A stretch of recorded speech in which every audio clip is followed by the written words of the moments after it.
থেকে আমি কিছু শিখতে চাইবো, কারণ উনি হচ্ছে আমাদের বাংলাদেশের ইতিহাসের অনেক অন্যতম একজন নাট্য ব্যক্তিত্ব। একটা গান শুনি। কিন্তু এক্সপ্রেশনটা কিন্তু আমরা একটু খুশি খুশি চাই। শ্রদ্ধেয় শিল্পী আমাদের বাউল সম্রাট শাহ আব্দুল করিমের একটি গান আমি গাচ্ছি।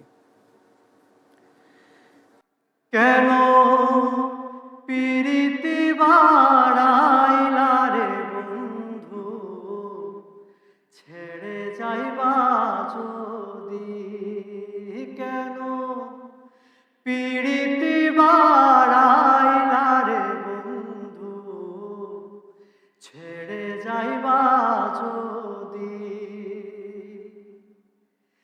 কেমনে রাখিব তোর মন আমার আপন ঘরে বাঁধিরে বন্ধু, ছেড়ে যাইবা যদি।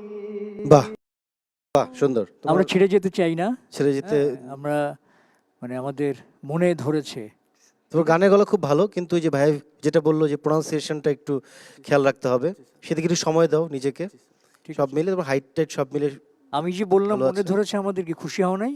জি স্যার, বললাম যে মনে ধরেছে, আমাদের মনে তোমাকে ধরেছে, তার জন্য কি খুশি হওনি? জি স্যার, এটা কিন্তু এক্সপ্রেশন তো পেলাম না সেরকম কিছু। এক্সপ্রেশন লাগবে। আমি স্টার কার্ড পেয়ে গেলাম, তো তখন তো এটা অনুভূতিটা আসলে ভাষায় প্রকাশ করা যাবে না যে কি খুশি লাগছিল নিজেকে। স্টার কার্ড পাওয়ার পর থেকেই তো আমার জার্নিটা শুরু হয়ে গেল। সো আপনাদের সবার কাছে আমার বিনীত অনুরোধ, আপনারা আমাদেরকে সাপোর্ট করবেন। কেননা স্বপ্নগুলো তো আজকাল চলেই যাচ্ছে, দূরে যাচ্ছে।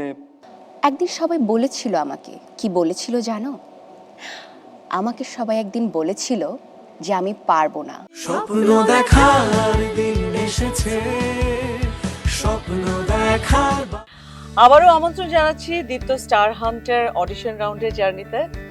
আমাদের অডিশন জুরি আজিজুল হাকিম ভাই আমাদেরকে ছেড়ে চলে গেছেন, কিন্তু স্টার কার্ড পাওয়া প্রতিযোগীদের সবার গল্প কিন্তু এখনো শেষ হয়নি। তো আমরা শুনবো বাকিদের গল্প। আপনারা তৈরি তো? সকাল থেকে এত টেনশন, কতবার যে খাবার খেয়েছি, কতবার রেস্টুরেন্টে গিয়েছি, কিন্তু কোনোভাবে টেনশন রিলিজ হচ্ছে না। ফাইনালি 9:30 দিকে আমার কল পড়ে। তখন বিচারক মণ্ডলীর সামনে আসি।